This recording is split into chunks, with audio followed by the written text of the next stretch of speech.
উত্তর কোরিয়ার নেতা কিম জং উন বলেছেন, ট্রাম্পের সঙ্গে তার সুন্দর স্মৃতি আছে। আমেরিকা যদি পারমাণবিক নিরস্ত্রীকরণের দাবি প্রত্যাহার করে নেয় তবে তিনি আলোচনার জন্য প্রস্তুত। ট্রাম্পের প্রথম মেয়াদে 3 বার উচ্চ পর্যায়ের শীর্ষ সম্মেলনে তার সঙ্গে সাক্ষাৎ করেছেন কিম। এরপরে 2019 সালে হ্যানইতে উত্তর কোরিয়া তাদের পারমাণবিক অস্ত্র নিয়ে কী ধরনের ছাড় দিতে প্রস্তুত তা নিয়ে দ্বন্দ্ব সৃষ্টি হলে দুদেশের মধ্যে আলোচনা ভেস্তে যায়।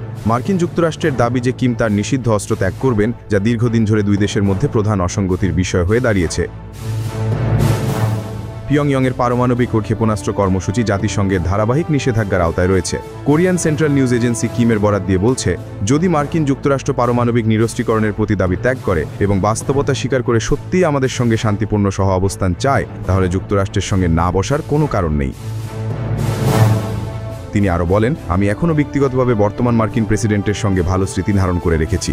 কিমের এই মন্তব্য এমন এক সময় এলো যখন সিওলের নতুন উদারপন্থী সরকার ট্রাম্পকে কিমের সঙ্গে সংলাপ পুনরায় চালু করার জন্য নেতৃত্ব দেওয়ার আহ্বান জানাচ্ছে।